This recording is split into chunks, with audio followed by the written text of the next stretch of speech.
Olá, boa noite. 3 anos depois do crime, o policial reformado Misael Bispo de Souza foi condenado a 20 anos de prisão pelo assassinato da ex-namorada Mércia Nakashima. A sentença saiu no fim da tarde, depois de 4 dias de julgamento. Passava de 5h20 da tarde, quando, de posse da decisão dos jurados, o juiz Leandro Bittencourt Cano leu a sentença de condenação. Julgo procedente a pretensão punitiva estatal, notadamente para condenar o réu Misael Bispo de Souza. Cabisbaixo, de olhos fechados, o policial reformado ouviu do juiz a pena que irá cumprir. Fixo, pois, a pena base em 19 anos de reclusão. Conforme mencionado, a Lures reconhece a qualificadora do recurso que dificultou e impossibilitou a defesa da vítima como circunstância agravante, passando a reprimenda ao patamar de 20 anos de reclusão.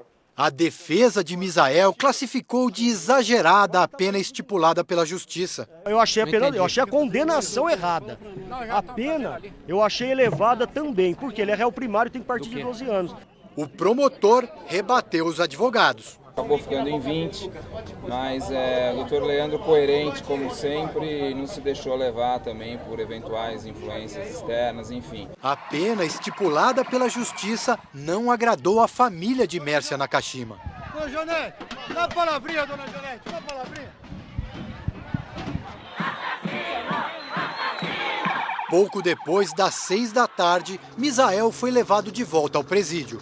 Até que a Justiça analise os recursos da defesa, Misael Bispo de Souza deve cumprir a pena em regime fechado, no presídio Romão Gomes, já que ele é policial militar aposentado. E agora nós vamos ao Fórum de Guarulhos conversar com o repórter Eduardo Ribeiro, que acompanhou a leitura da sentença bem perto do réu Misael Bispo. Eduardo, boa noite. A gente viu agora as imagens do momento em que o juiz dá a sentença e a pena, mas você que estava lá, você consegue descrever para a gente como é que foi o instante em que ele ouviu 20 anos de prisão? Pois é, Ana, boa noite para você, para o Celso e para todos. A melhor palavra que eu encontro para descrever isso foi conformado. Misael parecia conformado nesse instante. Ele já havia acompanhado boa parte dos debates sentado, quase que com a cabeça entre as pernas e com as mãos no rosto. No instante da sentença, assim como todos nós, ele teve que ficar em pé, de frente para o juiz, sempre cabisbaixo, com os olhos fechados, como você repara nessa imagem. Ele só levantou a cabeça no instante em que o juiz concluiu a composição da pena, quando o juiz falou 20 anos de prisão. Ele levantou a cabeça, abriu os olhos lentamente e já olhou para os seus advogados. Atrás de mim, na plateia, estavam o pai de Misael e 2 irmãos. Pareciam resignados, quase sem esboçar qualquer reação, bem diferente da família de Mércia Nakashima, que estava ao meu lado direito. Dona Janete, de mãos dadas com os parentes, chorando em alguns momentos, parecia rezar em outros. E a irmã do meio de Mércia, a irmã Cláudia, que depois de ouvir a sentença ainda deu um grito para que todos ouvissem no plenário: assassino maldito. Foi o que ela disse. Eu estou com Percival de Souza, comentarista de segurança da Rede Record, aqui ao meu lado, em frente ao Fórum de Guarulhos.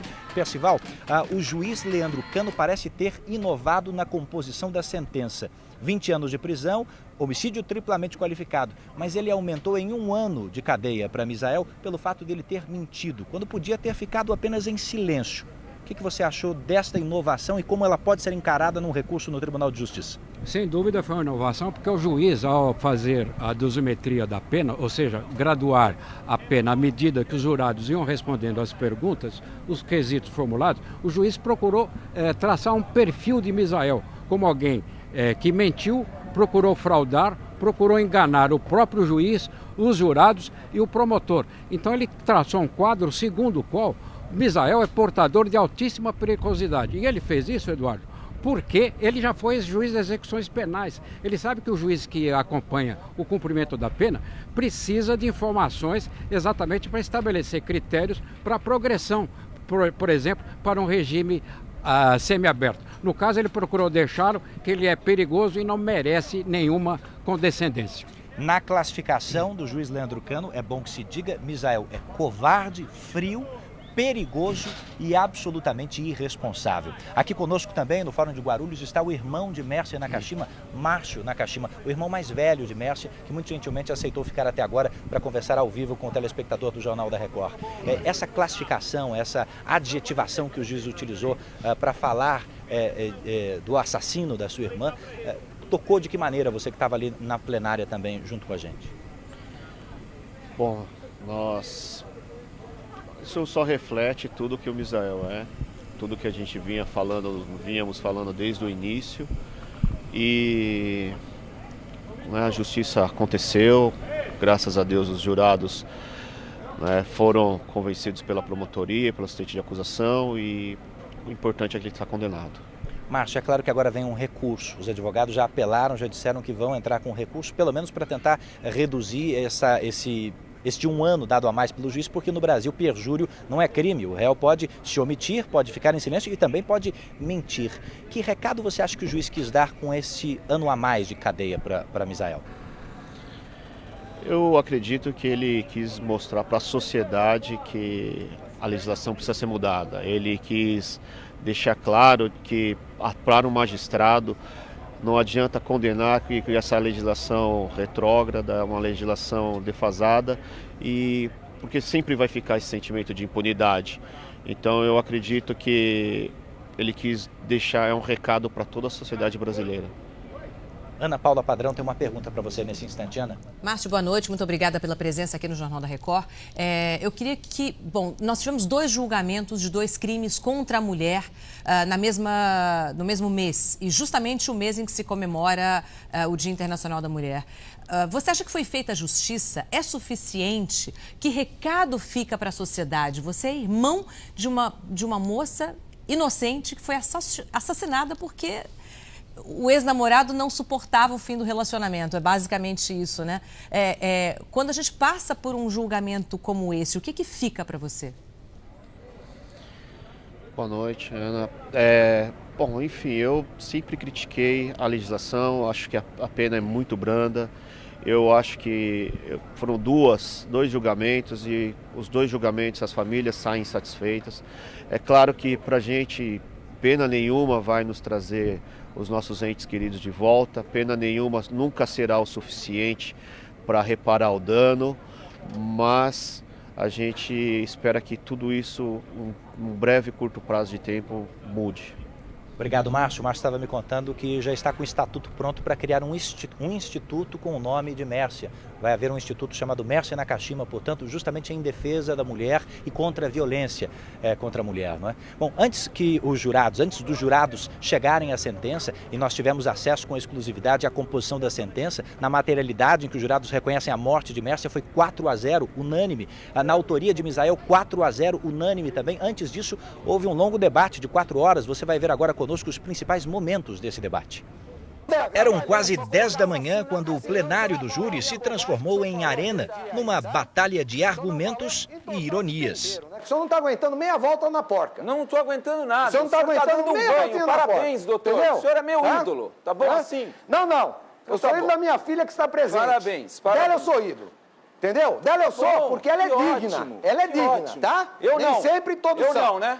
Não sei. Ah, então tá bom. Eu sei que tem muita gente que não é. Meça suas palavras, hein, nesse doutor? momento, Meça suas palavras. Nesse momento, meu cliente não é. Meça suas tá palavras. Tá? Tá E o senhor certo? pare de medir os outros pela sua régua, que a sua é bem menor que a minha ainda, tá? Em 4 horas de debates, a acusação se esforçou para não deixar dúvidas em relação às provas. Ninguém vai poder dizer que o réu foi execrado pela imprensa e por isso que ele foi condenado hoje. Mostramos nesses 4 dias de julgamento, ponto a ponto, a responsabilidade do acusado. E a defesa buscou um tom sentimental sobre o risco de se condenar um inocente. Porque acusação sem prova não é nada. E não foi pelas mãos da defesa, e sim pela técnica da defesa, que essas provas foram caindo, uma a uma. Outro ponto do debate foi sobre o motivo do crime. O réu Misael Bispo de Souza matou sim Mércia Nakashima e tinha motivos para isso. Se sentia rejeitado, humilhado, se sentia o lixo dos lixos. É o que diz um dos e-mails trocados entre eles em abril de 2010. 248 ligações em 10 dias fez a doutora Mércia para o doutor Bispo. Se esse é o comportamento de uma mulher que rejeita o homem, eu fico um pouco sem parâmetro. E mais uma vez, os 2 lados foram irônicos. Os senhores precisam acreditar que a prostituta existe, que o rastreador tem problema, que a Herb está maluca, que estava tudo congestionado, que o osso não é osso, que o sangue não é sangue, que a alga não é alga, que ela foi plantada, que o Evandro foi torturado. Tudo isso precisa acontecer para que ele seja inocente. Vamos colocá-lo em cima da cadeira, lhe laçar o pescoço e chutar-lhe a cadeira. Vamos logo enforcar esse infeliz aí, ó. Nos últimos minutos de fala, o advogado de Misael sugeriu que se o réu tivesse alguma culpa no crime, seria num homicídio passional, sem intenção de matar. Depois, voltou atrás e pediu aos jurados apenas que absolvessem o policial aposentado. Peço aos senhores que, ao analisarem, optem por absolver este moço.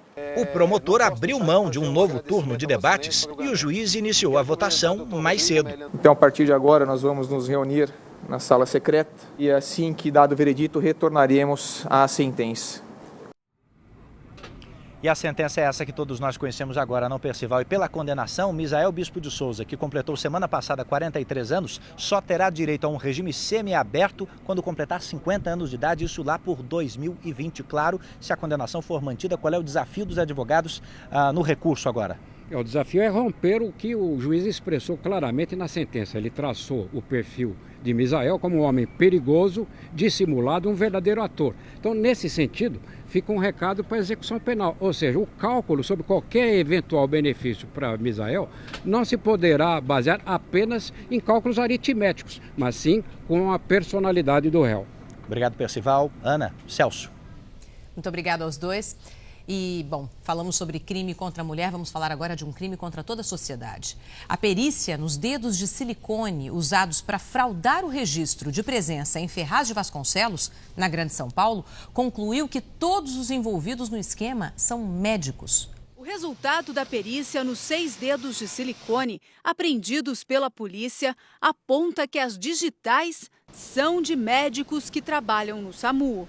No último domingo, a médica Tauane Ferreira foi presa em flagrante ao registrar o ponto de outros médicos com dedos de silicone. Graças a um habeas corpus, ela foi solta horas depois. 5 médicos, inclusive o coordenador do SAMU, Jorge Luiz Cury, foram afastados dos cargos, mas continuam recebendo salários.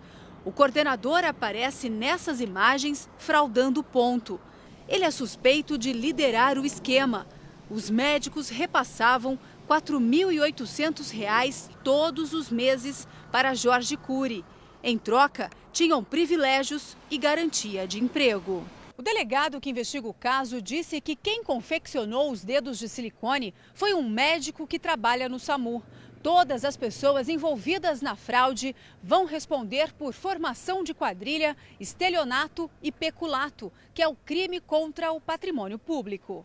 Quanto aos demais funcionários, eu até posso afirmar que não tem envolvimento direto.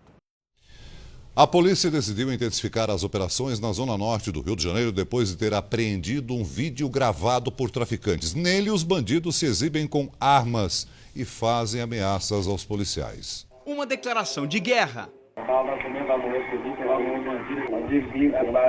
A ousadia e a consciência da realidade. Não tem mais nada a perder não, parceiro. Tá vivendo no meio da mata mesmo, no meio da selva, parceiro. A gravação tem pouco mais de 2 minutos. Os jovens parecem destemidos ao mostrar pistolas, granadas, munições e fazer mira com fuzil. As imagens feitas com o celular foram descobertas quando a polícia prendeu 2 dos 3 exibicionistas. O trio agia em uma das 6 comunidades da Ilha do Governador, na zona norte do Rio. Depois das provocações dos criminosos, a polícia adotou uma nova estratégia. A partir de agora, as operações de combate ao tráfico na região serão constantes. Vão acontecer pelo menos uma vez por semana. Hoje, policiais militares e civis entraram no Morro do Dendê, a maior comunidade da ilha. Apreenderam 17 quilos de maconha, munição e uma réplica de plástico de uma submetralhadora israelense. Tudo escondido numa caixa de esgoto. Eles querem demonstrar uma força que eles não possuem, entendeu? Então a polícia está combatendo exatamente para que eles não coloquem essa imagem de terror nas comunidades.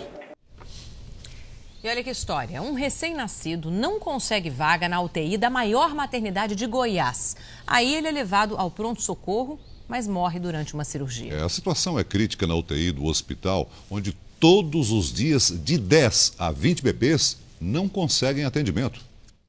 A mão de um adulto segura a cabeça de uma criança na sala de espera do hospital. Não há uma cama para ela.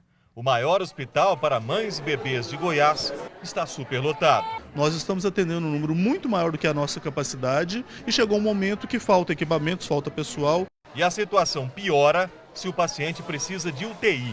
Todos os dias em Goiânia, entre 10 e 20 crianças esperam vaga em UTI. Nesta quarta-feira, um recém-nascido foi operado do esôfago neste hospital público. Precisava com urgência de uma UTI neonatal, mas morreu antes que aparecesse uma vaga. O hospital confirma que faltam mesmo vagas, mas nega que a criança estivesse mal assistida. Ela estava numa semi-intensiva, tendo todos os cuidados de um UTI, tanto em equipamentos quanto em drogas. O hospital tem apenas 18 leitos de UTI e mais 22 numa unidade intermediária chamada UCIM. Nela deveriam estar apenas crianças com problemas leves, mas está cheia de pacientes graves. Uma médica que não quis dar entrevista disse que metade não sobrevive. A demanda nossa com crianças graves, ela, em boa parte do tempo, excede a nossa capacidade de atendimento. Nós temos que sempre estar atendendo ali a mais do que o que seria uma situação ideal. Bom, você acha que já viu tudo, né? Isso aqui você não viu ainda não, né, Celso? Em que século estamos? Pois é, não parece que é 21. Tem que dar uma notícia dessa, né? Um concurso para a Polícia Civil causa polêmica na Bahia. E por quê? Porque as candidatas vão precisar apresentar um comprovante de virgindade para participar do exame. Está lá, com todas as letras no edital do concurso da Polícia Baiana. A candidata, que possui ímen íntegro, está dispensada de entregar os exames ginecológicos, desde que apresente atestado médico, que comprove com assinatura, carimbo e CRM do médico. Para a OAB na Bahia, o erro já começa na exigência de exames ginecológicos. Por que não se faz o exame urológico também para o candidato do gênero masculino? Além de ilegal, é inconstitucional, diz a presidente da Comissão de Direitos das Mulheres da OAB. Expõe a privacidade e a intimidade da candidata. A Secretaria de Administração do Estado, responsável pelo edital, não quer falar sobre a polêmica.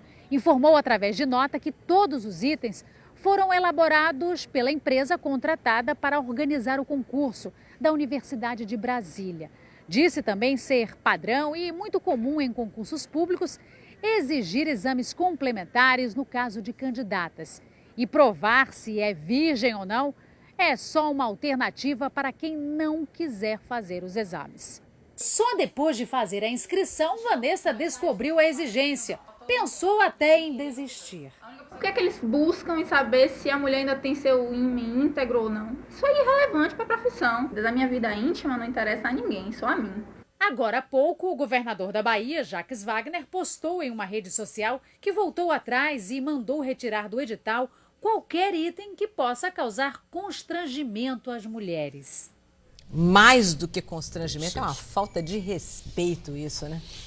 Bom, mais de 65 toneladas de peixes mortos foram retirados da Lagoa Rodrigo de Freitas, um dos cartões postais do Rio de Janeiro. Essa não é a primeira vez que acontece, mas a solução para evitar nova mortandade de peixes só sai no ano que vem. As atletas dividem o cenário da Lagoa Rodrigo de Freitas com os catamarãs da empresa municipal de lixo. A competição de remo acontece enquanto os garis recolhem milhares de peixes mortos e boiam no espelho d'água. Perto dessas Olimpíadas, desses jogos todos aí, de repente a gente se deparar com um quadro desse aí. Realmente é impressionante e muito triste para o Rio de Janeiro. São savelhas, manjubinhas, robalos e outras espécies que começaram a morrer na última terça-feira. Em 3 dias foram recolhidas 65 toneladas de peixes mortos. O mau cheiro incomodou quem caminhava ao redor da lagoa. A prefeitura põe a culpa pela mortandade de peixes nas chuvas de março. A maior quantidade de material orgânico despejado reduziu o nível de oxigênio na água.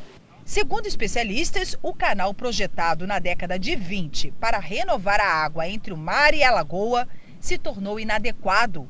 Já existe um programa para acabar de uma vez por todas com este problema, mas desde a década de 90 ele ainda não saiu do papel. A solução seria garantir a troca constante da água do mar com a da lagoa. Os criadores do programa garantem que o trabalho poderia ser concluído em apenas um ano, antes mesmo da Copa do Mundo. Seria necessário aumentar a capacidade de troca do canal e fazer com que a embocadura dele ficasse fora da zona de arrebentação das ondas, para ele não ser continuamente entupido pelas areias. Uma técnica de transplante inédita no Brasil pode mudar a vida de milhares de pessoas que estão na fila à espera de um rim. A nova cirurgia permite a doação do órgão entre pessoas de tipos sanguíneos incompatíveis. O choro é de felicidade. Não tem explicação, assim, pra gente que passa, sabe? É muito bom. Livre da máquina de hemodiálise, Flávia agora pode viajar. Conheci bastante coisa. Qual o primeiro da lista? Londres. Por 4 anos, ela esteve entre os quase 20 mil brasileiros à espera de um rim. Chegou a fazer transplante, mas seu corpo rejeitou o órgão doado pelo irmão. Ela continua sendo do grupo O. A equipe buscava o paciente ideal para testar uma técnica já aplicada na Europa, Estados Unidos e Japão, mas ainda inédita no Brasil. O transplante entre pessoas de tipos sanguíneos incompatíveis.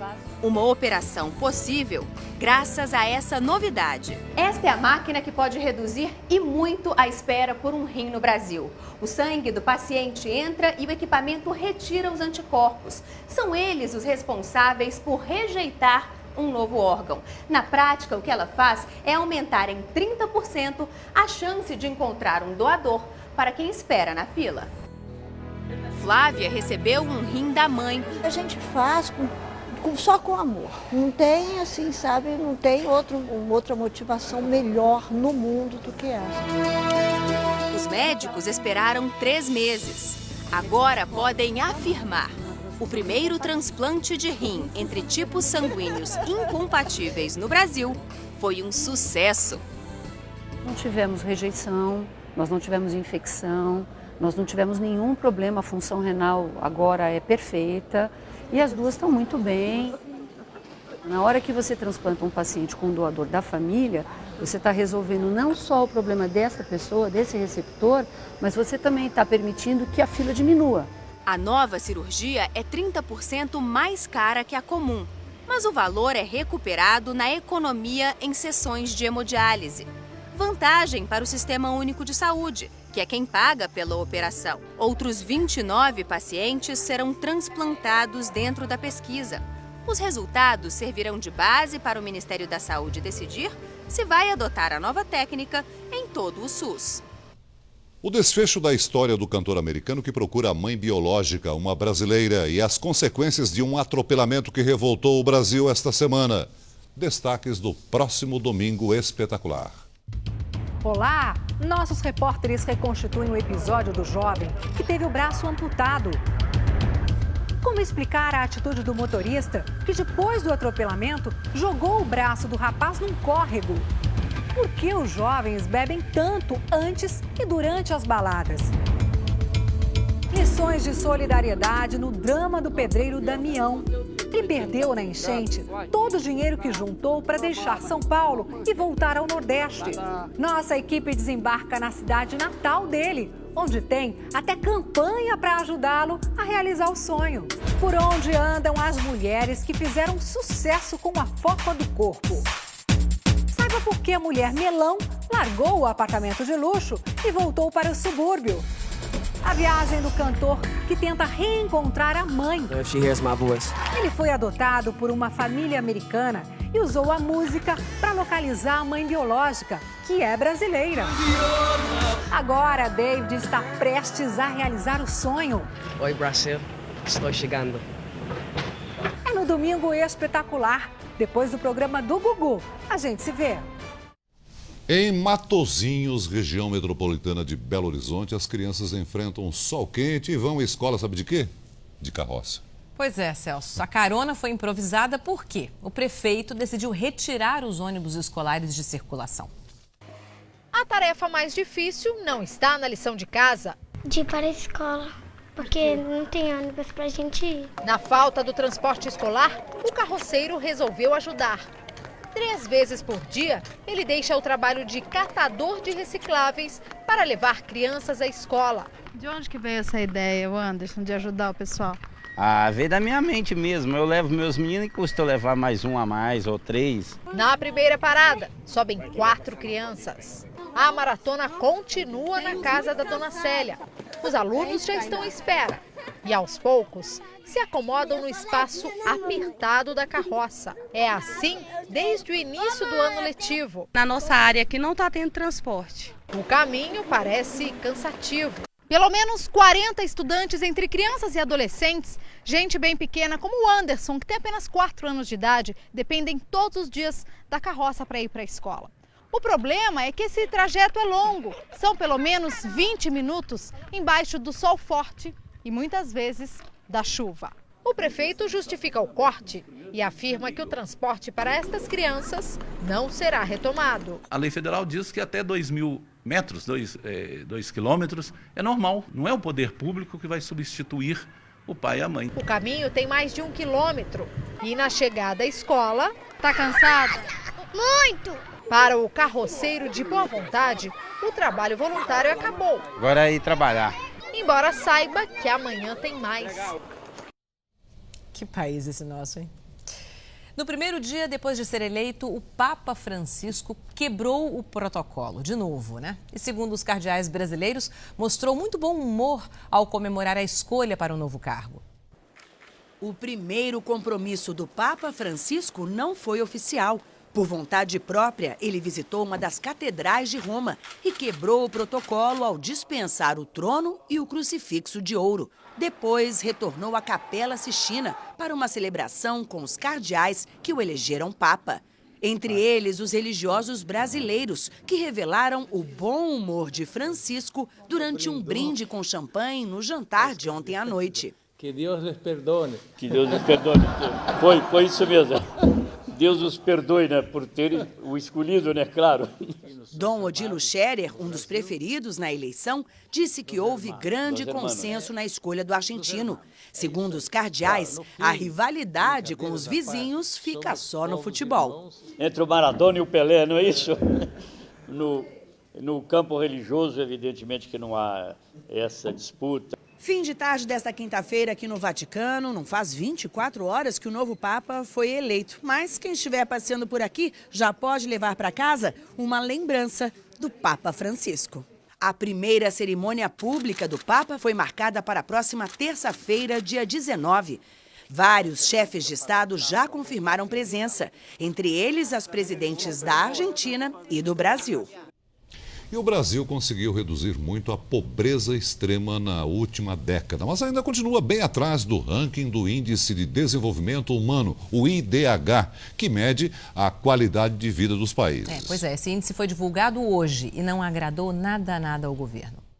A palavra é da ONU. O Brasil está entre os países que mais diminuíram a desigualdade nos últimos 10 anos. Retirou da miséria extrema o equivalente a uma Argentina, mas ainda ficou com um índice de desenvolvimento humano, o IDH, de apenas 0,73. Este índice considera a expectativa de vida, acesso à educação e o padrão econômico da população. O melhor IDH foi o da Noruega, pela 4ª vez seguida. Os Estados Unidos ficaram em terceiro. Aparecem antes do Brasil a maioria dos vizinhos, como Chile e Argentina, parceiros comerciais, como Rússia, e até países como a Líbia e a Ucrânia. O Brasil está na posição 85, empatado com a Jamaica. É a mesma classificação que o Brasil tinha em 2011, no fim da fila dos países de desenvolvimento elevado, mas à frente de China, África do Sul e Índia, outros parceiros do BRICS. O governo brasileiro reagiu com irritação à utilização de dados desatualizados, principalmente na educação, o que teria deixado o Brasil até 20 posições atrás na classificação do IDH. O ministro Mercadante diz que alguns dados são de 12 anos atrás. e que mais de 4,5 milhões de alunos de 5 anos de idade simplesmente não entraram nas contas. Os dados estão defasados e completamente insustentáveis. Eu não acredito que ninguém possa sustentar no Brasil que só tem 26 mil crianças com 5 anos na escola. A tempestade começa a se afastar do Corinthians. As nuvens negras estão indo embora e a equipe decidiu comemorar a volta da torcida e a boa fase com uma dancinha que virou mania na internet.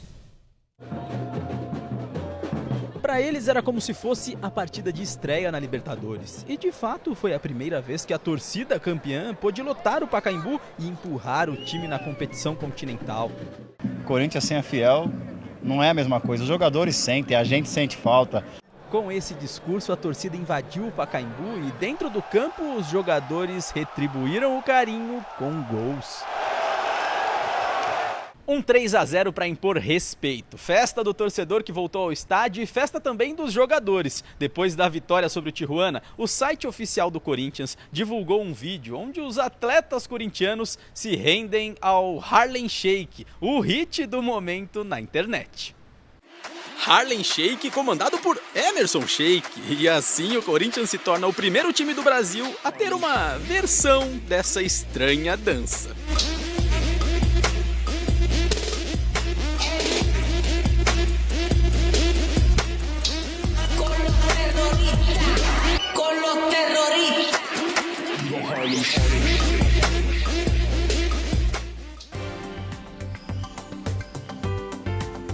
O frio vai continuar na região sul e em boa parte do sudeste nesta sexta-feira. Alerta de temporais para a área central do país. As imagens mostram muitas nuvens carregadas do Rio de Janeiro até o Amazonas. E amanhã, os ventos úmidos do oceano causam chuvas de Santa Catarina até São Paulo. E uma frente fria entre o Rio e o Espírito Santo provoca chuvas fortes nesta parte do sudeste, centro-oeste e norte. Dia ensolarado na fronteira com o Uruguai e nesta área do Nordeste. Alerta para ondas de até 3 metros nas praias do Sul, São Paulo e Rio de Janeiro.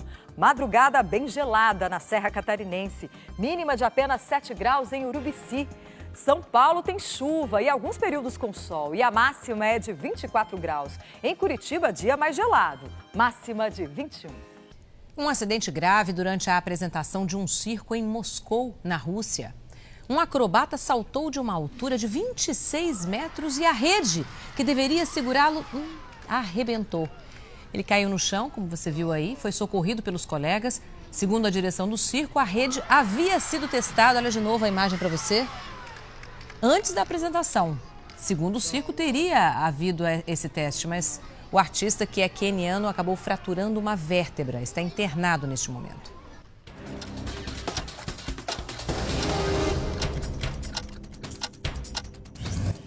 A justiça decretou a prisão preventiva de Alex Sivek, que confessou ter atropelado um ciclista na madrugada do último domingo em São Paulo. O braço de David Souza foi arrancado e depois jogado num córrego. David continua no hospital. Alex Sivek vai permanecer preso até a conclusão do inquérito. Um policial militar morreu e outro ficou ferido depois de um acidente envolvendo uma carreta em São Paulo. Os PMs estavam fora da viatura e foram arremessados no canteiro da Marginal Tietê. O sobrevivente está internado com uma fratura na bacia. O motorista da carreta vai responder por homicídio culposo, quando não há intenção de matar. A ANAC, Agência Nacional de Aviação Civil, suspendeu a autorização para voar da empresa de táxi aéreo Fretax. Na última terça-feira, um bimotor que transportava trabalhadores de uma hidrelétrica caiu no Pará, matando 10 pessoas. Em 1 hora, 5 carros foram incendiados em Campo Grande. Segundo a polícia, os ataques foram realizados em sequência. Por causa da chuva, alguns não chegaram a ser totalmente consumidos pelo fogo.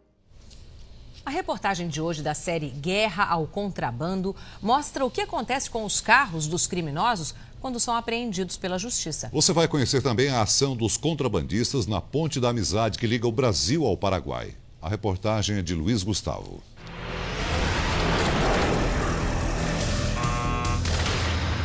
Do alto flagrante de um crime, em segundos, mercadorias do Paraguai entram no Brasil sem pagar impostos. São jogadas por contrabandistas da Ponte da Amizade. Lá embaixo, outros criminosos já estão à espera para carregar a muamba que cai. É assim 24 horas, o ano todo, na cara das autoridades. Metade da ponte é do Paraguai, a outra metade do Brasil. E é na parte brasileira que ela mais tem buracos. São espaços como esse aqui, abertos pelos contrabandistas para jogar as mercadorias aqui do alto. Um perigo para os pedestres que precisam usar a passarela. A polícia vem, fecha um buraco, horas depois aparece outro. As mercadorias contrabandeadas são levadas para todos os estados do Brasil, até pelos ônibus das linhas interestaduais. Por isso, a fiscalização sempre age nas estradas. Estamos seguindo 4 ônibus, vamos chegar no pedágio. Os fiscais seguem de perto os veículos para ter certeza de que nenhum passageiro vai jogar mercadoria pela janela. Os mais radicais chegam a incendiar os ônibus para queimar as provas do crime. 40 minutos depois, os ônibus que estão ali atrás estão chegando ao primeiro posto de fiscalização da Receita Federal, a mais ou menos 60 quilômetros de Foz do Iguaçu. Os veículos formam uma fila e são obrigados a passar pela barreira. Não há outra alternativa para os motoristas a não ser parar. Ao suspeitar de uma carga, os fiscais identificam o dono pela etiqueta com o número da poltrona e que viaja sempre com o motorista. Quem é descoberto costuma ficar indignado. Isso é comprado e pago, é um meio de ganhar dinheiro. Se eu estivesse carregando um monte, eu concordo com o senhor, mas vai ver o que eu estou trazendo. É o mínimo do mínimo do mínimo. Numa viagem dessa, qual seria o seu lucro? Uns R$300. Você faz a viagem quantas vezes? Uma vez por semana. 300 por semana? Isso. 1.200 por mês? Isso. E é assim que você sustenta a família? É assim que eu sustento a minha família. Você está nessa há quanto tempo? Há 16 anos. Quantas vezes você já foi parada pela fiscalização? Ixi, várias vezes, já perdi tudo. E não desisto, porque é o único jeito de eu sobreviver. Na fronteira, o ilegal e o social estão sempre em conflito. Eles estão no trabalho deles e nós estamos na nossa defesa de pão de cada dia. O helicóptero localiza um carro se escondendo debaixo de uma árvore. Avisados, os fiscais vão a pé. O veículo está abarrotado de mercadorias. A principal acusada é uma adolescente de 15 anos. Você não vai levar essas mercadorias para vender? Não! Da onde? Eu vou vender não, eu vou levar para mim. É tudo para você? Sim, para mim, para minha mãe, para minha irmã, para minha avó. Pela quantidade de uma só sacola, já dá para analisar que está acima dos quantitativos permitidos pela legislação de bagagem, para usufruir da cota de isenção. Então eu vou ter que fazer a retenção disso automaticamente, isso não tem conversa. Pela minha experiência, tem cara, parece que isso alimentaria uma lojinha, um bazarzinho, uma loja de R$1,99, parece. Verdade que ele está falando? Mas não é, a gente não tem dinheiro para ter bazar, a gente não tem bazar. Seria tudo para você e para sua família? Seria tudo para nós. Os produtos apreendidos lotam uma sacola atrás da outra. Quem tem a mercadoria retida pode recorrer da decisão em 30 dias. É preciso provar que o produto era para uso pessoal ou pagar o imposto devido. Mas em 90% dos casos, ninguém contesta a apreensão. A fiscalização tem um reforço importante: cães treinados para farejar qualquer tipo de droga. No Centro de Cães de Faro da Receita, aqui na Delegacia de Foz do Iguaçu, em 2 anos e meio de atuação, já pegamos aproximadamente 1,5 toneladas de droga, só com 2 cães. A Receita Federal não fiscaliza nem 10% das 30 mil pessoas que passam pela Ponte da Amizade todos os dias. Se falta gente para aplicar a lei em terra firme, imagine na água. No Lago de Itaipu e no Rio Paraná, que separam os 2 países, os criminosos encontram caminho livre. Os produtos do contrabando ficam guardados em pequenas casas. Ao perceber que não estão sendo vigiados, os bandidos levam as caixas para os barcos e atravessam tranquilamente para outra margem.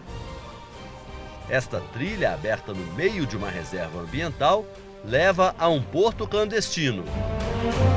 Os contrabandistas embarcam no Paraguai, vêm de barco até aqui, encosta aqui, um veículo pequeno, normalmente uma caminhonete, uma Kombi, vem até aqui à beira do lago, carrega esse cigarro, levam para fora dessa situação e ali na lavoura eles pegam e carregam o caminhão, um ônibus, o que tiver disponível para levar uma carga maior, uma quantidade maior de carga. Todos os dias a Receita apreende o equivalente a um caminhão de produtos contrabandeados. Dentro dessas caixas aí tem cigarro. Na maioria das vezes, as mercadorias entram no Brasil assim, escondidas no fundo dos veículos. Esse aqui, por exemplo, transportava fontes de energia, muito comum em jogos de videogame. No porta-malas, 8 caixas de controles desses jogos, 1000 peças ao todo. Mais uma carga clandestina que vai se juntar às outras que lotam depósitos enormes, pneus, lanchas, jet ski, motocicletas, tem de tudo. O que mais se apreende são automóveis, em média, 1 a cada 40 minutos. Só no ano passado foram quase 4.000 que estavam a serviço do crime. Os veículos em melhores condições são leiloados, mas os que não podem mais circular ganham outro destino. Neste depósito, são colocados um em cima do outro, uma montanha de sucata num dos maiores desmanches oficiais do Brasil. Em meia hora, um carro é depenado. Fica só a carcaça, tratada como se fosse papel e esmagada feito bolo. O ferro velho vai então para uma última etapa. Uma transformação incrível e que a televisão brasileira nunca viu. Esta máquina tem a missão de engolir o carro. A cada bocada, uma parte é triturada.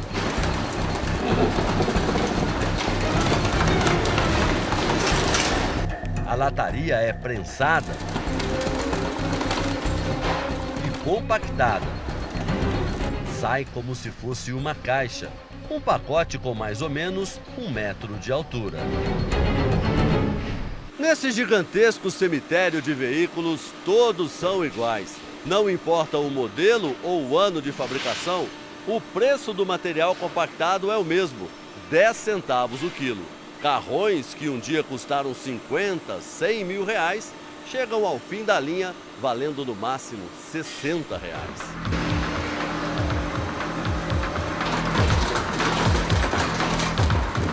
Automóveis, cigarros, eletrônicos.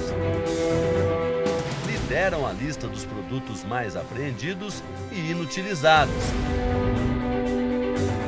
Nesta mesa, por exemplo, são destruídos carregadores de celulares, um a um, aos montes. E na máquina gigante, maços e mais maços de cigarros são triturados. O cigarro já sai da máquina destruído e prensado em forma de fardos como esses aqui. Dá pra gente ver o fumo, o filtro, o papel do maço. Olha o tamanho dessa pilha, quase 3 metros de altura. Cidade de Leste está a mais ou menos uns 3 quilômetros de distância, ou seja, os paraguaios produzem lá e os brasileiros destroem aqui. O que é feito desse material agora, Alex? Ele é destinado às olarias da região, onde ele é incinerado. As sobras do fumo, dos automóveis, dos óculos, tudo é vendido e alguns produtos repassados para o próprio governo. A televisão aí vai para o gabinete do ministro da Fazenda em Brasília e o jogo de pneus para um batalhão do Exército no sul do país. Uma pequena reparação para um crime que tanto prejuízo causa ao país. O Jornal da Record de hoje termina aqui. Outras informações no Fala Brasil às 8h40 da manhã. Boa noite para você, até amanhã. Boa noite, até lá.